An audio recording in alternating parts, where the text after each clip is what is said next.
여러분 한 주간 잘 지내셨습니까? 네. 우리는 지금 솔로몬에 대한 이야기를 살펴보고 있는데요. 이 솔로몬에 대한 이야기는 두 가지 상반된 흐름이 있습니다. 하나는 솔로몬을 메시아의 예표로 보는 것입니다. 그래서 그의 왕국을 메시아의 나라의 예표로 보는 것이고요. 이 솔로몬을 메시아가 장차 우리에게 오실 메시아의 예표로 읽을 수가 있습니다. 그러나 다른 한편으로 이 솔로몬은 불순종하는 이야기가 성경 곳곳에 등장을 합니다. 그래서 더 완전한 메시아가 오셔야 함을 우리에게 보여주는 인물로 소개가 되는 것입니다. 오늘 본문부터 그것이 본격적으로 좀 등장을 하는데요. 그래서 오늘은 하나님으로부터 멀어지는 사인이라는 제목으로 솔로몬이 어떻게 실패의 길로 들어섰는지를 함께 생각을 해보겠습니다. 하나님으로부터 멀어지는 첫 번째 사인은요, 자기가 원하는 것을 이루는 것입니다. 하나님이 원하는 것을 이루는 것이 아니라 자기가 원하는 것을 이루는 것이 첫 번째 사인입니다. 그래서 오늘 본문의 첫째는요, 솔로몬 자기가 원하는 것을 이루다입니다. 오늘 본문의 첫 번째 이야기는 하나님이 솔로몬에게 두 번째로 나타나신 이야기로 시작을 합니다. 우리가 지난 시간에 솔로몬의 성전 건축에 대해서 함께 살펴보고 거기서 드리는 기도에 대해서 함께 살펴보았는데요. 그 이후에 하나님이 솔로몬에게 다시 나타나셔서 이 성전을 축복해 주시는 이야기로 시작을 합니다. 1절부터 3절 이야기인데요. 다시 한번 보겠습니다. 같이 한번 읽어볼게요. 시작.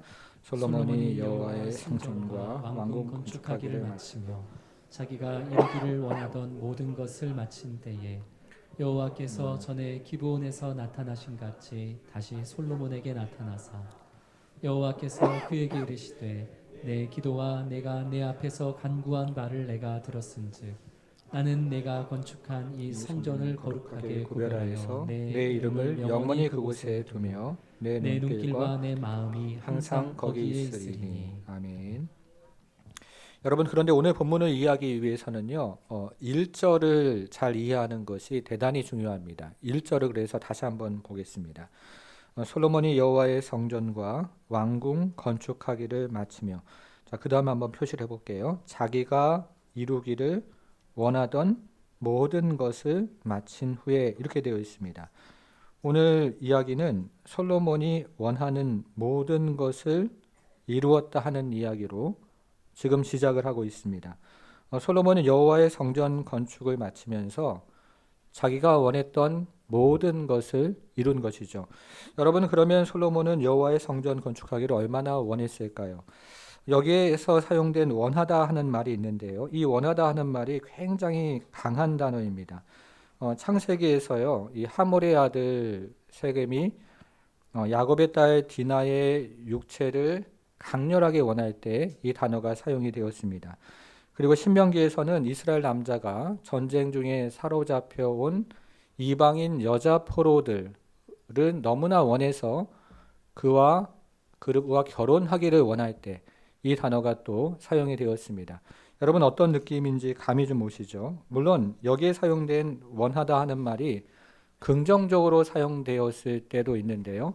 하나님께서 자기 백성을 그토록 사랑하셨다라고 이야기할 때도 이 단어가 사용이 됩니다. 여러분, 그러니까 솔로몬이 여호와의 성전 건축을 정말로 원했던 것이죠. 마치 청년이 처음 사랑을 하는 것처럼, 그리고 하나님이 그의 백성을 사랑하는 것처럼 솔로몬은 여호와의 성전 건축하기를 그토록 강하게 원했던 것입니다. 그래서 오늘 본문은 솔로몬이 원했던 모든 것을 이루었다 하는 말로 시작을 하고 있습니다. 여러분, 그런데 여기서 중요한 질문이 한 가지가 있습니다. 그러면 하나님께서 원하셨던 모든 것도 솔로몬을 통해서 지금 이루어진 것일까요? 솔로몬은 자기가 원했던 모든 것을 지금 이루었는데요. 그것이 하나님께서도 원하셨던 모든 것이 이루어졌는가 하는 것입니다. 그렇지는 않습니다. 4절을 한번 보겠습니다. 4절. 내가 만일 내 아버지 다윗이 행함같이 마음을 온전히 하고 바르게 하여 내 앞에서 행하면 내가 내게 명령한 대로 온갖 일에 순종하여 내 법도와 율례를 지키면, 이게 하나님이 원하시는 건데요. 이게 무슨 말입니까? 말씀에 순종하면, 이런 뜻입니다. 솔로몬이 그토록 원했던 것은 화려한 성전이었습니다. 그러나 하나님이 그토록 원하셨던 것은 말씀에 순종하는 내면의 성전이었습니다.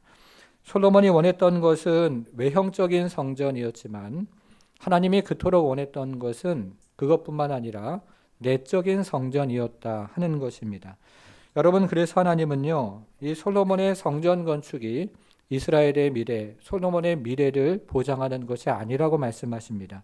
저기 6절인데요. 6절도 한번 보겠습니다. 만일 너희나 너희 자손이 아주 돌아서서 나를 따르지 아니하며 내가 너희 앞에 둔 나의 계명과 법도를 지키지 아니하고 가서 다른 신을 섬겨 그것을 경배하면, 무슨 말이에요? 말씀에 불순종하면, 이런 뜻이죠. 말씀에 불순종하면, 이런 뜻입니다. 성전을 건축했더라도 말씀에 불순종하면 너희가 가장 소중한 것들을 잃어버릴 것이다, 이런 말씀을 하십니다. 그 다음 내용을 읽어보니까요, 성전을 건축했더라도 불순종하면 지금 살고 있는 땅에서 쫓겨날 것이고, 그리고 거룩하게 구별된 성전도 던져질 것이고, 또 너희 모두가 이방 민족에게 웃음거리가 될 것이다, 이렇게 경고를 하십니다. 솔로몬이 이루기를 원했던 모든 것이 이루어졌지만 하나님께서 이루기를 원했던 모든 것이 이루어진 것은 아니었습니다. 지난 춘수감사주일에 성찬식이 있었고요. 수요일에 기간별 찬양대회를 했는데요.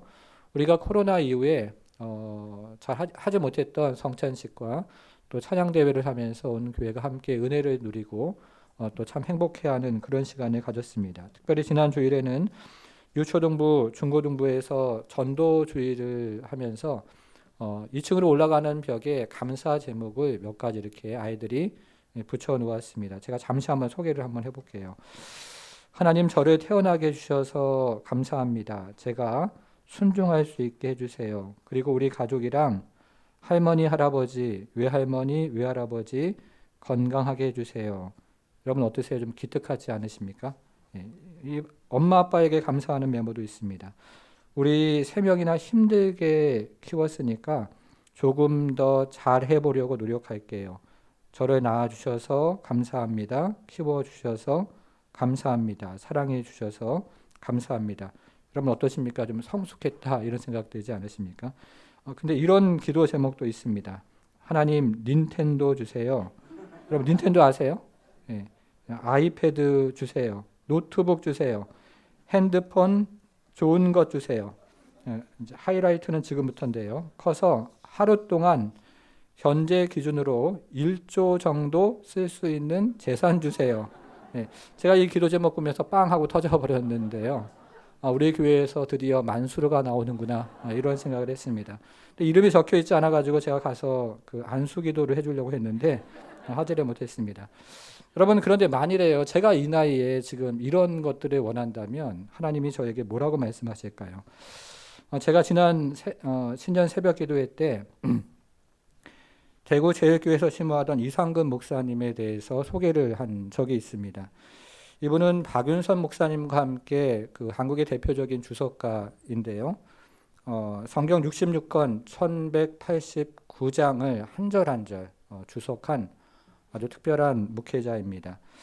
그런데 이분이 16살 되던 해에요, 발에 그 통증이 시작이 되었습니다. 그래서 이분이 대구 그 달성공원 그 산에 올라가서 느티나무 아래에서 40일을 작정 기도를 했는데 그럼에도 불구하고 이 고통이 더 심해져서 3년 동안이나 바깥 출입을 하지를 못했습니다. 설상가상으로 어느 날 어머니가 구해오신 한약을 그 발에 발랐는데 오히려 그 한약이 독이 되어가지고 고통이 더 심해졌습니다. 그래서 이 목사님은 보행이 힘들어져서 집안에서 성경 읽고 암송하고 또 여러 가지 서적들을 이렇게 두루두루 읽었는데 그것이 오히려 성경 전권을 주속하는 원동력이 되었습니다. 육체의 가시가 이분에게는 특별한 목회를 할 수 있는 은혜가 되었던 것이죠. 그리고 나서 이분이 1993년에 은퇴를 한 다음에 의사의 권유에 따라서 이 발 뒤꿈치를 수술을 하게 되었는데요. 수술을 하고 보니까 이 발 뒤꿈치에서 길이가 1.5cm 정도 되는 머리카락 정도 굵기의 철사가 하나가 나왔습니다. 어려서 놀다가 이게 들어간 거예요. 근데 수술을 하고 보니까 정말로 간단한 수술이었는데 그거를 모르고 60평생을 발 때문에 고통을 받은 것입니다. 근데 이 목사님이 나중에 이 작은 철사 하나를 이렇게 손에 들고서요 간증을 합니다. 간증 내용이 이런 거예요.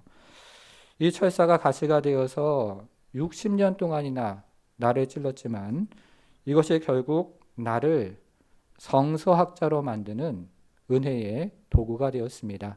이렇게 간증을 했어요. 그것이 참 하나님의 은혜가 내가 그래서 참 족합니다. 이런 말을 이분이 간증을 해서 하면서 했습니다.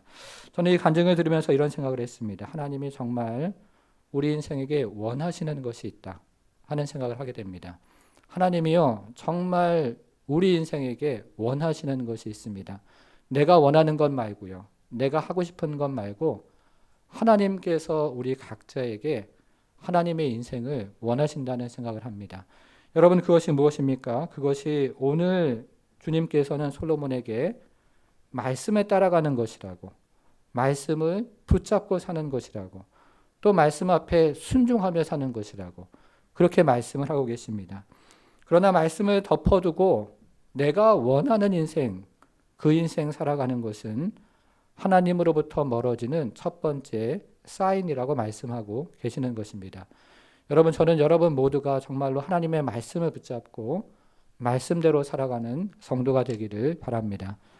하나님으로부터 멀어지는 두 번째 사인이 있는데요. 그것은 자기가 주고 싶은 것을 주는 것입니다.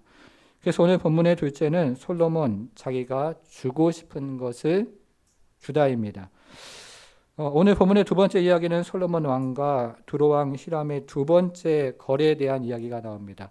우리가 지난 5장에서요 솔로몬 왕과 히람 왕의 첫 번째 거래를 살펴보았는데요. 오늘 본문에서는 두 번째 거래에 대한 이야기가 나옵니다. 여러분 11절부터 한번 보겠습니다. 11절 자, 갈릴리 땅의 성읍 20곳을 히람에게 주었으니 솔로몬이 주었다는 얘기죠. 이는 두로왕 히람이 솔로몬에게 그 온갖 소원대로 백향목과 잣나무와 금을 제공하였습니다. 히람이 두로에서 와서 솔로몬이 자기에게 준 성읍을 보고 눈에 들지 아니하여 13절 이르기를 내 형제여 내게 준 이 성읍들이 이러한가 하여 이름하여 뭐라고 했습니까? 가불 땅이라 거기 표시를 한번 해보겠습니다. 솔로몬이 갈릴리 땅에 20성읍을 주었는데요. 그것이 마음에 들지 않아서 가불 땅이라 이렇게 이름을 붙였다는 것이죠. 14절 히람이 금 120달란트를 왕에게 보내었더라. 두로왕 히람은 솔로몬에게 건축에 사용되는 온갖 자재와 금을 주었습니다. 특별히 금 보니까요 120달란트를 제공했다고 되어 있는데요. 오늘날로 환산하면 4톤에 해당하는 어마어마한 양입니다. 여러분 크게 안 놀라시는데요. 저는 이 금이 없어가지고 이게 도무지 상상이 안 되는 그런 엄청난 양의 금을 솔로몬에게 두로왕 히람이 주었던 것입니다. 그래서 이 솔로몬은 히람에게 그 건축에 사용되는 자재와 금에 대한 대가로 5장에서는 그의 왕궁에서 사용할 수 있는 음식물을 제공했는데요. 그것이 부족했기 때문에 오늘 본문을 보니까 갈릴리 땅을 그에게 양도를 했다 이렇게 이야기를 하고 있습니다. 그런데 히람이 이 솔로몬으로부터 받은 그 갈릴리 땅을 가서 둘러봤는데 그 땅이 영 형편이 없었습니다. 실제로 그 땅은 대부분이 산악 지역이고 매우 척박한 박토이기 때문에 누가 뭐가 맞다고 지금 그러는데요. 히람은 이 갈릴리 땅을 가불이라고 불렀습니다. 여러분이 가불의 뜻이 뭔지 아십니까? 이 가불의 뜻은 쓸모없는, 가치 없는 이런 의미를 가지고 있어요. 그러니까 그 땅을 둘러본 다음에 그게 너무나 척박한 땅이었기 때문에 쓸모없는 땅, 가치 없는 땅이라는 의미로 가불이라고 불렀던 것입니다. 여러분 한번 생각을 한번 해보겠습니다. 여러분들은 이 솔로몬과 히람의 거래가 어떻다고 지금 생각을 하십니까? 오늘날의 관점으로 생각을 해보면 이 솔로몬의 거래는 굉장히 지혜로운 거래였다는 생각이 듭니다. 만일에 오늘날의 우리나라 대통령이요, 외국과 FTA 무역 협정을 맺는데 우리나라가 좋은 것을 받고 쓸모없는 것을 그 나라에게 주면 여러분 어떻게 하시겠습니까? 온 국민들의 지지를 아마 받을 것입니다. 그러나 성경은 이 거래에 몇 가지 문제가 있다고 이야기를 합니다. 먼저 신학적인 문제입니다. 모세 율법에 따르면 이스라엘 땅은 다른 사람에게 양도할 수 없는 하나님의 소유입니다. 여러분 나봇의 포도원을 우리가 기억하는데요. 나봇이 그 땅을 왕에게도 양도하지 않았던 것처럼 이스라엘의 땅은 다른 사람이나 나라에게 양도할 수 없는 하나님의 소유였습니다. 여기는 도덕적인 문제도 있습니다. 이 솔로몬이 지금 팔아넘긴 땅은 당시에 사람들이 살고 있기는 했는데요. 그러나 거의 쓸모없는 땅이었습니다. 이 땅은 이스라엘 국경, 두로와 함께 국경 지역에 있는 땅이었는데 대부분이 아주 박한, 척박한 땅이었기 때문에 농사를 지을 수 없는 그런 땅이었습니다. 여러분, 질문이 있는데요. 그러면 솔로몬이 이 땅을 왜 두로왕 히람에게 양도한 것일까요? 그것은 솔로몬도 이 갈릴리 땅을 쓸모없는 땅이라는 사실을 알았기 때문입니다. 가치 없는 땅이라는 사실을 그도 알았기 때문에 그렇습니다. 당시 갈릴리에서는요, 제가 국경 지역이라고 말씀해 주었는데 그래서 이방인들도 그 지역에 살고 있었습니다. 게다가 앞에서 설명한 것처럼 이 땅이 경제적으로 농사를 지을 수 없는 가치가 없고 쓸모없는 땅이었기 때문에 솔로몬이 그 땅을 그에게 넘긴 것입니다. 여러분, 그런데요, 여기서 솔로몬이 놓치는 것이 한 가지가 있습니다.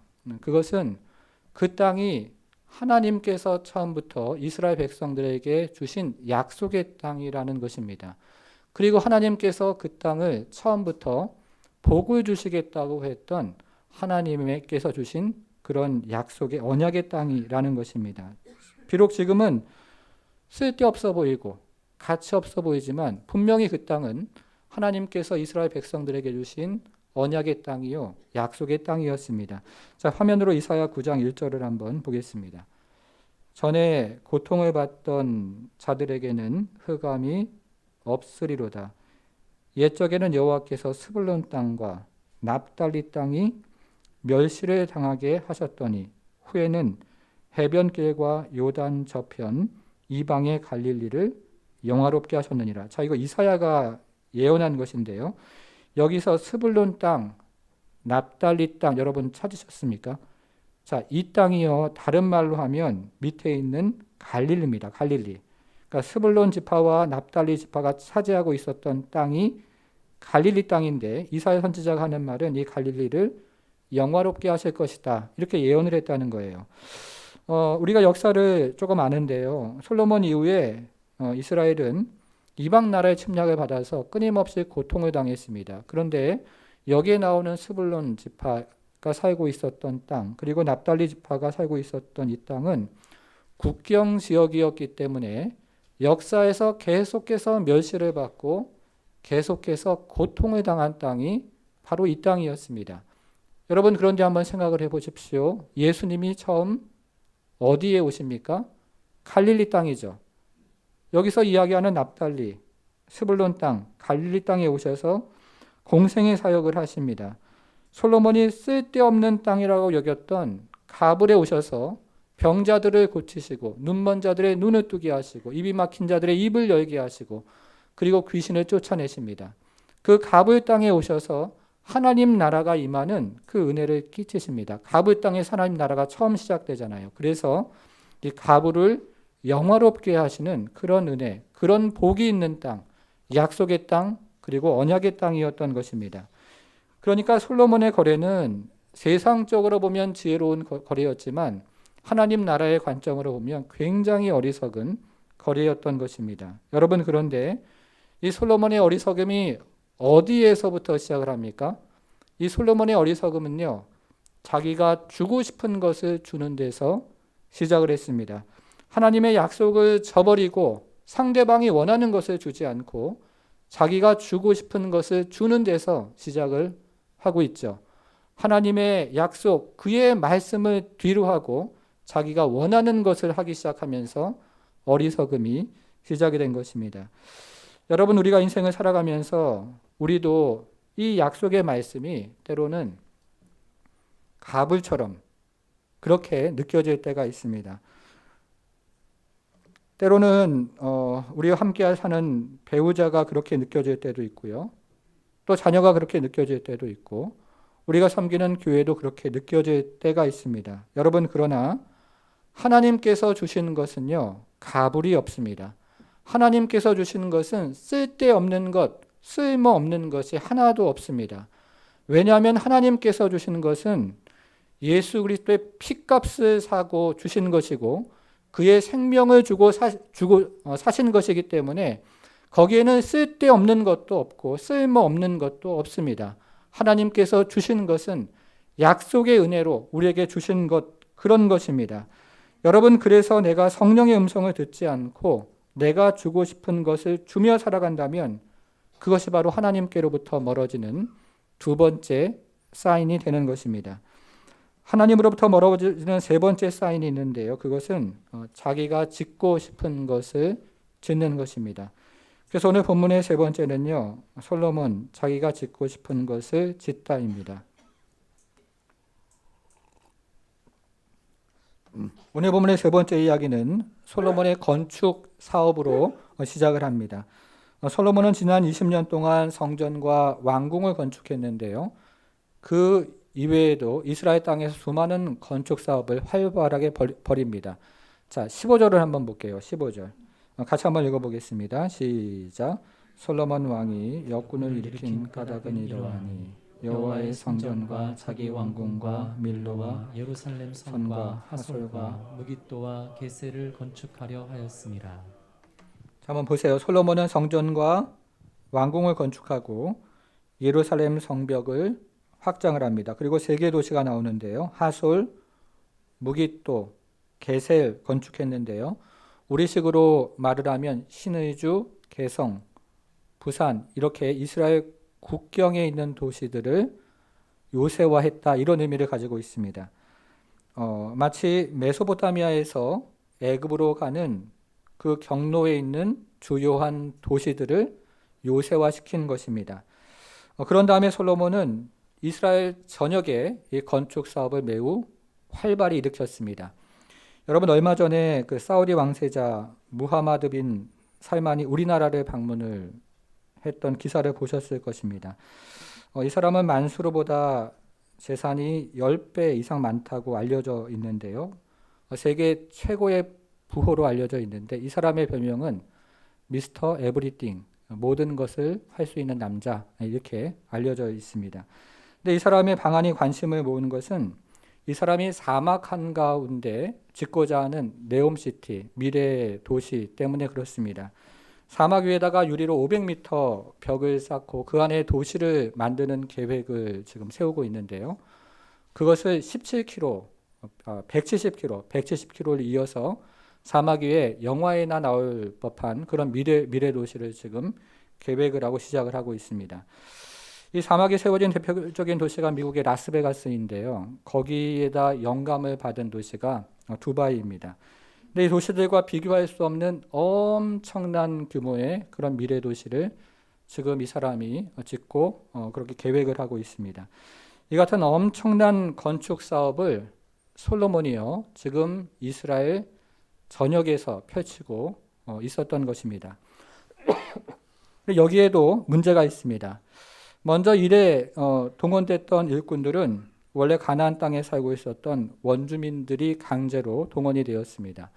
그리고 이스라엘 백성들은 그들을 감독하는 사람이 되었고 병역의 의무를 담당을 했습니다. 근데 나중에 이 솔로몬의 왕의 아들이었던 르호보암이 왕이 되었을 때 이스라엘 백성들이 르호보암을 찾아가서 우리의 짐이 너무나 무거우니까 이걸 좀 가볍게 달라, 이렇게 말을 하는데요. 이것을 생각해 보면 당시 이스라엘 백성들이 매우 고된 노역에 시달리고 있었구나 하는 생각을 어렵지 않게 하게 됩니다. 통치 초기에는 포도나무와 무화과 나무 아래에서 아주 행복하게 살았지만 말기에는 고된 노역을 하면서 굉장히 심한 노동에 시달렸던 것입니다. 여러분, 그런데요, 이 솔로몬의 건축 사업에는 그것보다 더 큰 문제가 있어요. 더 큰 문제가 있습니다. 19절로 한번 가보겠습니다. 19절. 자, 자기에게 있는 모든 국고성 여러분 찾았습니까? 그다음 보세요. 병거성이라고 하죠. 이 병거성이 뭡니까? 전차가 거주하는 성이죠. 전차 부대가 거주하는 성입니다. 그다음 보니까요. 마병의 성이라고 되어 있는데요. 기마 부대가 거주하는 성을 건축을 하고 있습니다. 여러분 그런데 이것들은 성경에서 모세가 금지한 것들이에요. 그렇죠? 특별히 이것들은 이스라엘 백성들이 애굽의 바로 밑에서 심한 노역에 시달리면서 건설했던 것입니다. 국고성, 병거성 이런 거 애굽에서 만들었잖아요. 이스라엘 백성들이요. 그러니까 지금 솔로몬이 이 건축의 방향을 잃어버리고 있습니다. 처음에는 성전을 건축하다가 그가 어느 시점부터 건축의 방향을 잃어버리고 헤매고 있습니다. 자, 그런데 그 다음에 나오는 말이 더 의미심장해요. 여러분 19절에 조금만 더 보겠습니다. 솔로몬이 또 예루살렘과 레바논과 그가 다스리는 온 땅에 줄을 한번 쳐보겠습니다. 건축하고자 하던 것을 다 건축하였는데 이 말이 중요합니다. 여기서 원하다라는 말이 있어요. 원하다 하는 말. 건축하기를 원하다 하는 말이 있는데요. 이 말이 우리가 처음 1절에서 살펴보았던 원하다 하는 말과 같은 말로 되어 있습니다. 솔로몬이 그토록 짓고 싶었던 것을 모두 지었다 이런 뜻이죠. 그토록 간절히 원했던 것을 모두 지었다. 근데 그걸 보니까 성전뿐만 아니라 거기 국고성도 있고요. 병거성도 있고 그리고 마병의 성 솔로몬이 그토록 원했던 것입니다. 그것을 다 지었던 것이죠. 여러분 그런데요. 솔로몬이 저를 한번 보세요. 여러분 솔로몬이요. 정말로 짓기를 원했던 것이 있습니다. 정말로 그의 평생을 통해서 짓기를 원했던 것이 한 가지가 있습니다. 그것이 무엇일까요? 우리가 화면이나 성경을 통해서요. 여러분 열왕기상 3장으로 한번 가보겠습니다. 3장 1절 2절 저희가 전에 한번 살펴보았는데요. 열왕기상 3장 1절 2절 멀리 있지 않습니다. 3장 1절 2절 자, 이 이야기는 솔로몬 이야기의 서론이라고 제가 전에 3장을 하면서 말씀을 드렸습니다. 여기 세 가지 이야기가 있는데요. 확인을 한번 해보겠습니다. 솔로몬이 애굽의 왕 바로와 더불어 혼인 관계를 맺어 그의 딸을 아내로 맞이하고 자, 이 이야기는 솔로몬의 결혼의 이야기죠. 자, 첫 번째 이야기는 솔로몬의 결혼 이야기입니다. 자, 또 한번 보겠습니다. 다윗성에 데려다가 두고 자기의 왕궁과 여호와의 성전과 예루살렘 주위 성의 공사가 끝나기를 기다리니라. 이건 무슨 이야기입니까? 솔로몬의 건축에 대한 이야기예요. 그렇죠? 솔로몬의 건축 이야기입니다. 자, 2절로 한번 가보겠습니다. 그때까지 여호와의 이름을 위하여 성전을 아직 건축하지 아니하였으므로 백성들이 산당에서 제사하며 이것은 무슨 이야기일까요? 솔로몬의 예배에 대한 이야기죠. 예배에 대한 이야기.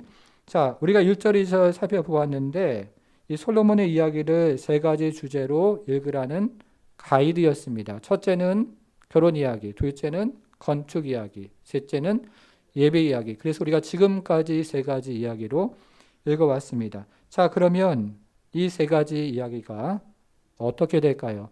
이제 오늘 본문으로 다시 돌아와서요. 9장 24절, 25절을 보겠습니다. 9장 24절, 25절에 보니까요. 여기에도 세 가지 이야기가 나옵니다. 여기에도 그 세 가지 이야기 마치 결말처럼 나와요. 한번 보겠습니다. 24절. 바로의 딸이 다윗성에서 올라왔다 되어 있죠. 자, 이것은 솔로몬의 결혼 이야기입니다. 그렇죠? 자, 그 다음 솔로몬이 그를 위하여 건축한 궁에 이를 때에 솔로몬이 밀로를 건축하였더라. 이것은 무슨 이야기입니까? 솔로몬의 건축 이야기죠. 뭘 건축했어요? 바로의 딸을 위한 궁과 밀로라고 하는데 이 밀로는 테라스를 이야기합니다. 화려하고 웅장한 테라스. 그것을 밀로, 히브리 말을 그대로 번역한 거예요. 밀로를 의미합니다. 뜻입니다. 자, 25절은요. 한번 눈으로 보시면 25절은 솔로몬의 예배입니다. 예배. 그렇죠? 자, 이제 마지막으로 한번 가보겠습니다. 우리가 세 가지 살펴보았는데 솔로몬의 결혼, 솔로몬의 건축, 솔로몬의 예배 살펴보았는데요. 자, 마지막 말 25절의 마지막 말 이에 성전 짓는 일을 마치니라 돼 있죠. 원문에서는 이에 집을 짓는 일을 마치니라 이렇게 되어 있습니다. 모든 건축을 마쳤다 이렇게 되어 있어요. 여러분 그러면 솔로몬의 마지막 건축이 뭡니까? 솔로몬의 마지막 건축은 바로의 딸을 위한 궁전이고요. 그리고 바로의 딸을 위한 밀로를 건축하는 것을 끝으로 솔로몬의 건축이 마쳤다. 이렇게 이야기를 하는 것입니다. 그러니까 솔로몬이 짓기를 정말로 원했던 것은 바로의 딸을 위한 궁전과 바로의 딸을 위한 밀로 테라스였다는 것입니다. 이것으로 솔로몬의 건축이 마무리되었다. 이런 의미를 가지고 있습니다. 여러분 집에서 성경 읽어 오시잖아요. 그렇죠? 읽어 오시죠? 네, 읽어 오시는데요. 오늘 본문을 혼자서 읽으시면 헷갈리는 것들이 여러 가지가 있습니다. 여러 이야기들이 한꺼번에 등장을 하면서 마치 색동조리처럼 이 색깔 저 색깔로 짜져 놓은 옷을 보는 듯한 그런 느낌을 가지게 됩니다. 그리고 솔로몬이 지금 건축을 잘했다는 것인지 못했다는 것인지도 사실은 헷갈립니다. 그런데 오늘 본문을 하나의 이야기처럼 일관되게 일관성을 부여하는 단어가 중요한 단어가 한 가지 있는데요. 그 중요한 단어가 무엇이냐면 건축하다 하는 말이에요. 그래서 오늘 본문에는 1절부터 마지막 절까지 건축하다 하는 말이 29번이 나오는데요. 1절에도 건축하다 하는 말이 나오고 오늘 본문을 마무리하는 25절에도 건축하다 하는 말이 나오면서 오늘 본문의 이야기가 아주 명확하게 솔로몬의 건축에 관한 이야기구나 하는 것을 우리에게 이야기하고 있습니다. 그런데 여러분 솔로몬이 지금 무엇을 건축하고 있습니까? 자기가 짓기를 원하는 것을 건축하고 있다는 거예요. 솔로몬이 지금 무엇을 건축하고 있냐면 자기가 짓기를 원하는 것 그것을 건축하고 있습니다. 솔로몬이 지금 자기가 짓고 싶은 국고성, 병거성, 마병의 성 짓고 있어요. 그리고 솔로몬은 지금 자기가 짓고 싶었던 바로의 딸을 위한 왕궁, 그리고 바로의 딸을 위한 밀로 이거를 지금 짓고 있다는 것입니다. 그래서 오늘 본문이 우리에게 묻는 것은 도전하는 것은요. 우리가 자신의 안위를 위해서 국고성, 병거성, 마병의 성 이거 짓고 있는 것 아닌가? 그것을 우리에게 도전하고 있는 것입니다. 그리고 오늘 본문은요. 우리의 즐거움을 위해서 우리의 쾌락을 위해서 우리가 지금 밀로를 짓고 있지 않는지 그것을 우리에게 도전하고 있는 것이 오늘 본문의 이야기입니다. 그것이 하나님으로부터 멀어지는 마지막 세 번째 사인이 된다고 이야기하는 것이죠. 성도 여러분, 그런데 우리가 평생토록 신앙생활을 해도요. 오해하는 것이 있어요. 평생토록 신앙생활을 해도 정말로 오해하는 것이 있습니다. 그것이 무엇이냐면 우리가 세상의 것들을 더 많이 가지면 가질수록 올바른 방향으로 가고 있다고 생각을 하는 것입니다. 은행 계좌가 쌓이고 직장에서 승진하고 그리고 자녀들이 잘 되고 이런 것들을 우리가 바라보면서 정말 나의 인생이 바른 방향으로 가고 있구나 하는 생각을 한다는 것입니다. 여러분 한번 생각을 해보십시오. 우리는 자기가 원하는 것을 모두 이루면서 살아가면 그것을 복받은 인생이라고 생각을 합니다. 그리고 우리는요, 자기가 주고 싶은 것 주고 받기를 원하는 것 받지 않으면 그것을 성공한 인생이라고, 지혜로운 인생이라고 우리는 또 생각을 합니다. 그리고 우리는 인생을 살아가면서 내가 짓고자 하는 것들을 지으면서 살아가면 그것을 정말 나는 성공을 했다. 내 인생 성공한 인생이야. 라고 생각하면서 우리 인생을 살아간다는 것입니다. 여러분, 그러나 정말 그런 것입니까? 정말로 그것이 복이고, 정말로 그것이 지혜이고, 정말로 그것이 성공일까요? 자, 오늘 본문 9장 14절을 한번 보겠습니다. 화면으로 한번 보시면요. 히람이 금 얼마입니까? 120달란트를 솔로몬에게 보내었습니다. 28절 한번 보시면요. 그들이 오빌에 이르러 거기서 금 이번에는 얼마예요? 420달란트를 얻고 솔로몬 왕에게로 가져왔다 이야기합니다. 자, 또 그 다음 구절을 화면에서 보시면 10장 14절인데요. 자, 이번에는 솔로몬이 세입금의 무게가 금 얼마나 됩니까? 660달란트죠. 여러분, 무슨 말입니까?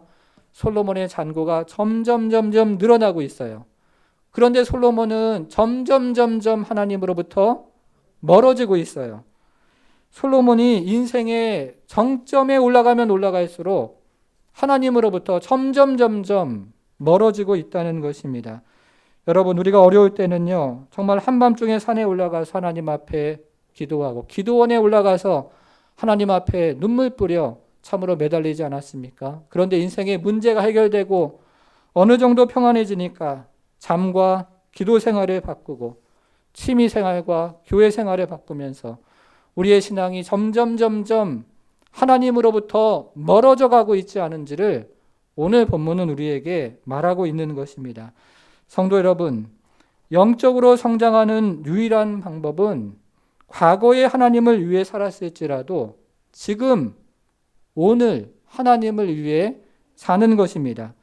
과거에 하나님이 원하는 것을 이루었을지라도 지금 오늘 하나님이 원하는 것을 이루는 것이죠.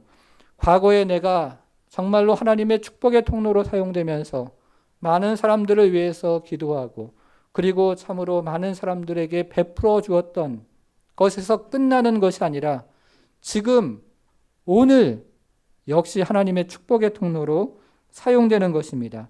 과거에 교회를 섬기면서 하나님의 집을 지었더라도요, 지금 오늘 우리는 교회를 섬기며 하나님의 나라를 지어야 하는 것입니다.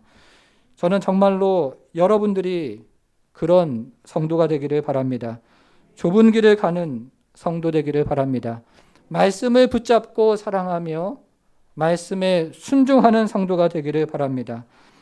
하나님의 집을 사랑하며 그 집을 짓는 성도가 되기를 바랍니다. 여러분, 눈에는요, 가불처럼 보이는 것들이 있습니다. 하나님의 약속의 말씀이 우리에게는 쓸모없고 가치 없는 것처럼 보일 때가 있다는 것이죠. 그러나 그럼에도 불구하고 하나님의 말씀은 정확무한 하나님의 말씀이요. 그리고 이 말씀이 언젠가 우리에게 복이 되고 그리고 약속의 말씀인 것들을 믿고 이 말씀을 가지고 살아갈 때 우리는 하나님께서 이루시는 하나님의 나라를 보게 될 것입니다. 우리에게 필요한 것들을 하나님께서 아시고 그래서 하나님의 나라와 의를 위해서 우리가 살아갈 때 주님께서 그 모든 것을 더해 주시는 그 영광스러운 축복의 은혜를 모두가 누리는 그런 성도가 되기를 주님의 이름으로 축원합니다. 이제 기도하겠습니다. 사랑하는 여러분, 솔로몬은 이스라엘 역사상 누구보다 지금까지 역사에 등장했던 누구보다도 주님을 위해서 많은 일을 했습니다. 그러나 그가 모든 것을 이루었을 때 그는 불순종의 길로 들어가기 시작합니다. 그래서 우리는 과거에 하나님을 위해 살았을지라도 지금도 내일도 하나님을 위해 살아야 합니다. 나의 인생을 통해서 하나님의 뜻이 이루어지기를, 나의 인생을 통해서 하나님의 축복의 통로가 되도록, 그리고 나의 인생을 통해서 하나님의 집이 지어지도록 우리는 우리 인생을 끊임없이 주 앞에 내어드려야 합니다. 사랑하는 여러분, 지난 한 주 또 이번 한 해 어떻게 사셨습니까? 하나님 앞에 우리가 앞으로 남은 인생 호흡이 닿는 그날까지 주의 나라와 주의 의를 위해서 살겠습니다 하는 그런 고백 저와 함께 드리지 않겠습니까? 우리가 잠시 주 앞에 들은 말씀을 기억하면서 기도하며 나아가겠습니다. 기도하겠습니다. 하나님 아버지, 우리에게 오늘도 하나님 아버지 말씀하시고 오늘도 하나님 아버지 우리에게 또 성령을 통해서 들려주시는 그 음성을 하나님 아버지 부여잡고 주 앞에 하나님 아버지 나아갑니다. 과거의 주를 위해서 하나님 아버지 목숨까지 내어줄 것처럼 하나님 아버지 살았지만 우리 인생에 평안이 찾아오고 또 하나님 아버지 어느 정도 안정이 되니까 하나님 우리가 주를 모르는 사람들처럼 하나님 아버지 솔로몬처럼 우리가 하나님 아버지 참으로 발을 하나님 아버지 뒤돌아서 하나님 아버지, 우리가 또 우리의 원하는 것과 우리가 하나님 아버지 또 필요한 것들을 위해서 우리 자녀들이 원하는 것과 하나님 아버지 우리 남편과 아내가 원하는 것을 위해서 그렇게 인생을 살아오고 가고 있지는 않습니까? 주여 멈추게 하시고, 하나님 아버지 솔로몬에게 하나님 아버지 멈추라고 말씀하셨을 때 그것이 하나님 아버지의 은혜였고, 그것이 하나님 아버지 참으로 하나님 아버지의 사인을 받고 멈췄을 때 그가 하나님 아버지 얼마나 다른 인생을 살았겠습니까? 주여, 우리도 하나님 주시는 이 하나님 말씀을 듣고 멈추고 다시 하나님 아버지 돌이켰던 하나님 아버지 방향으로 되돌아가서 하나님을 향해서 하나님 아버지 살아가는 하나님 그런 인생들이 되고 그런 성도가 되고 그런 하나님 아버지 은혜가 우리에게 있도록 우리 하나님 함께하여 주옵소서. 우리 사랑하는 성도들 하나님 아버지 한 사람 한 사람을 크신 사랑으로 은혜로 하나님 아버지 덮어주시고, 우리 하나님의 은혜와 우리 하나님의 사랑과 우리 하나님의 역사로 하나님 아버지 함께 하셔서 주님 주시는 은혜가 하나님 아버지 족함을 알고 하나님 아버지 참으로 축복의 통로로, 그리고 하나님 나라와 의를 위해서 하나님의 집을 지어가는 그런 복된 인생을 살아갈 수 있도록 우리 하나님 함께해 주옵소서.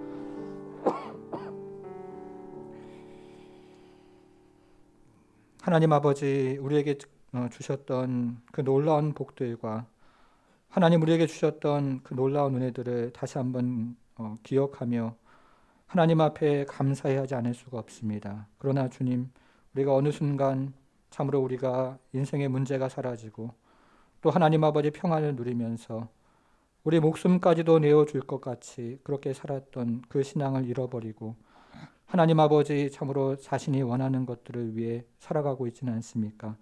자녀들에게 필요를 채워준다는 명목으로 하나님 아버지, 그리고 좀 더 미래의 안정을 보장한다는 그런 생각으로 하나님, 우리가 우리의 삶과 목숨과 그리고 하나님 인생을 주 앞에 내어드리기를 인색하면서 그렇게 인생을 지금 살아가고 있지는 않습니까? 우리를 불쌍히 여겨주시고 우리를 긍휼히 여겨주셔서 하나님 아버지 호흡이 닿는 그날까지 여호와의 나라와 의를 위해 살아가는 인생 되게 하여 주옵소서. 목숨이 닿는 그날까지, 그 순간까지 주의 집을 짓는 인생 되게 하시고 하나님의 뜻을 이루어가는 인생 되게 하시며 축복의 통로로 마지막 호흡이 닿는 그 순간까지 하나님의 은혜의 통로로 쓰임받는 인생 되게 하여 주옵소서. 이곳에 있는 모든 성도를 통해서 영광 받으실 그 하나님을 기억하며 존귀하신 예수님의 이름으로 기도하옵나이다. 아멘.